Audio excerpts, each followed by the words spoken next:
God bless everyone. This is 5 minutes of fire, and the fire is God. We are reading tonight from the Gospel of St. Matthew, the 14th chapter and the 22nd verse. And straightway Jesus constrained his disciples to get into a ship and to go before him unto the other side, while he sent the multitudes away. And when he had sent the multitudes away, he went up into a mountain apart to pray. And when evening was come, he was there alone. But the ship was now in the midst of the sea, tossed with waves. For the wind was contrary. And in the fourth watch of the night, Jesus went unto them walking on the sea. And when the disciples saw him walking on the sea, they were troubled, saying, It is a spirit. And they cried out for fear. But straightway Jesus spake unto them, saying, Be of good cheer, it is I, be not afraid. And Peter answered him and said, Lord, if it be thou, bid me to come unto thee on the water. And he said, Come.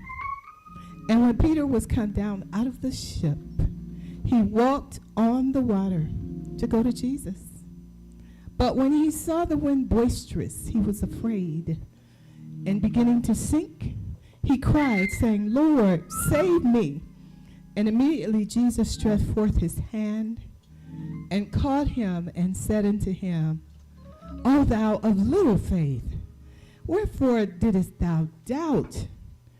And when they were come into the ship, the wind ceased. Then they that were in the ship came and worshipped him, saying, Of a truth, thou art the Son of God.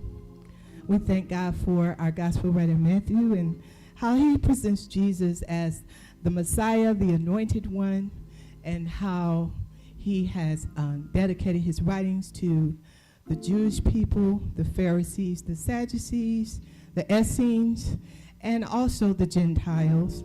But the Lord has a very poignant lesson for us in these few verses. He is speaking to the fear. It is a lesson from the Master, and it's something that requires faith and trust and focus on Jesus. A lot of people would criticize. I've heard this text read so many times, and people criticize Peter for walking momentarily on the water and for not being able to just dwell there. But I would say it's better to fail on the side of action rather than inaction. In other words, it's better for you to attempt to do something to the best of your ability and fail with God than to sit there and do nothing. Many will sit there and do nothing. He was the only one in the boat that dared to speak to Jesus and go out and walk on that water.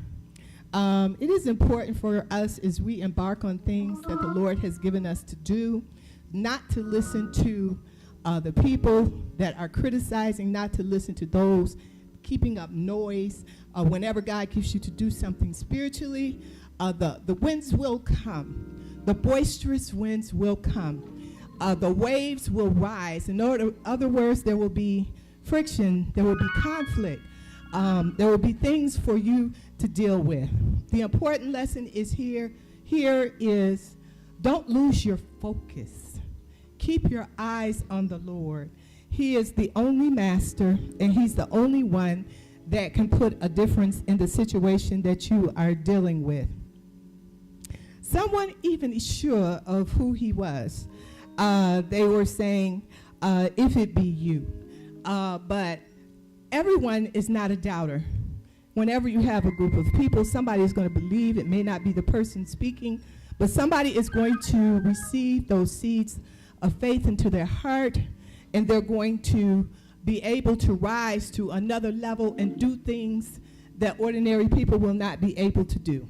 He was able to defy physics for that short while because he had his eyes on the Lord, because he had faith in his heart. It is important for us, Jude says, to contend for this type of faith that was once delivered unto the saints. Contend means to struggle. Contend means to take a position and not move. You've got to be strong, you've got to be willing, and you've got to be subservient to our God in order to rise to these situations. Peter was hindered again by the winds. He was hindered by the waves. These things were sidetracking him. Jesus asked him when he gave him his hand after he cried out, "Why did you doubt?" And that is the question we all have to ask, because we're dealing with God and God only. People have a lot of excuses, but you're only dealing with God in these situations.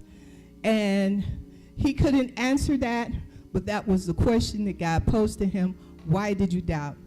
Doubting is not going to bring anything.